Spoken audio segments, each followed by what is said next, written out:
DeAndre Ayton will be staying with the Phoenix Suns this offseason. The Suns matched his 4-year, $133 million offer sheet from the Indiana Pacers, which means at the very least he's guaranteed to stay with the Suns till January 15th. At that point, they should be able to trade him to another team if they so choose to. What does this mean? It kind of means that the Phoenix Suns should kiss goodbye to KD this offseason. Keeping DeAndre Ayton with the rookie extension just kind of blocks all the trades that could happen with the Nets, especially because they can't move him to January 15th. If they did, they would have to, even in January 15th, it'll be hard because they got to move Simmons because he's on a rookie extension too. But now with DeAndre Ayton not being movable, it kind of like messes up the chips that the Suns have to acquire KD. So I think one of the dominoes from this trade is I really do feel now that KD is going to stay with the Nets at least till January 15th, or at least till the season starts. The Suns were one of the contenders. They were at the top of the list for KD. At least that's what reports were. So with the Suns kind of out of the run now with them keeping DeAndre Ayton, it seems like KD might be staying put. And for the Suns, like, it's tricky. Like, DeAndre Ayton, number 1 overall pick, still has a lot of potential, but he needs to develop a little more. You got Booker, who, we're still finding out if he could be a number 1 or a number 2. Obviously, they had an upswing at the beginning of the bubble, but it wasn't till Chris Paul came there that you really saw the Suns take that giant leap into, being a contender, being a team that's going to challenge in the West for that number 1 seed. So is it Chris Paul? Is it Booker? I'm not denying Booker being an extreme talent. He could score from anywhere. He could get hot. When he gets hot, he's top 3 in the NBA at scoring buckets. Like, he makes tough shots. He makes tough shots look easy. He's definitely like an amazing talent. But does he have enough talent to be a number 1? As Chris Paul ages, as his level declines, as he probably is going to lose a little locker room influence with his skills diminishing too, will Booker be able to step up and be that number 1? And is DeAndre Ayton going to, step up too and be able to take a little bit off the load as Chris Paul, eventually Father Time is undefeated. So we'll see how long Chris Paul is able to keep it going. What I'm trying to say is, like, are we going to see Ayton develop? Are we going to see him kind of be a little salty towards the Suns for not giving him that extension, for not really extending that Supermax or that 5-year extension that they could have offered him? Like, what's going to happen? It's very interesting. What's going to, like Win Horses, what's going to happen?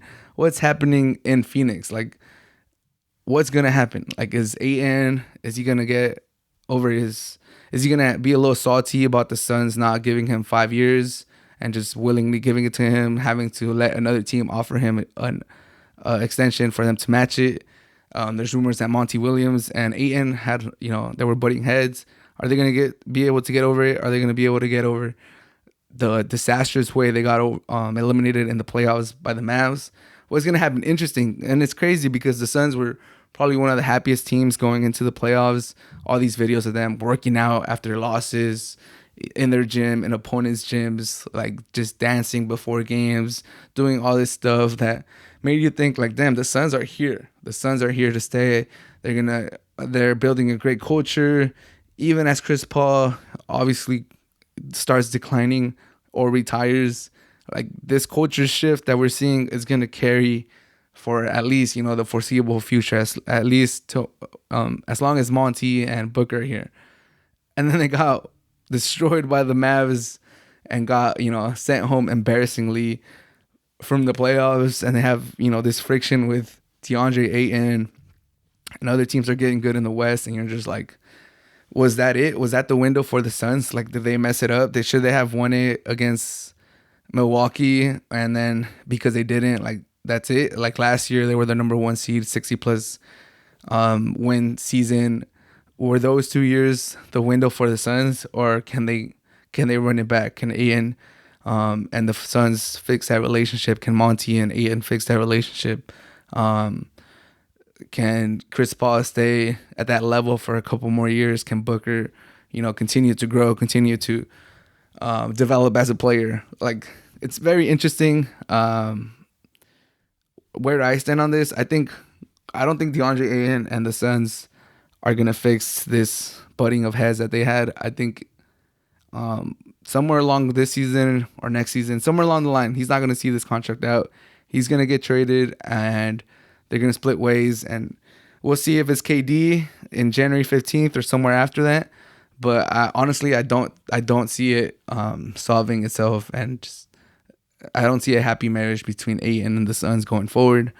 I think it's been very public, very ruptured.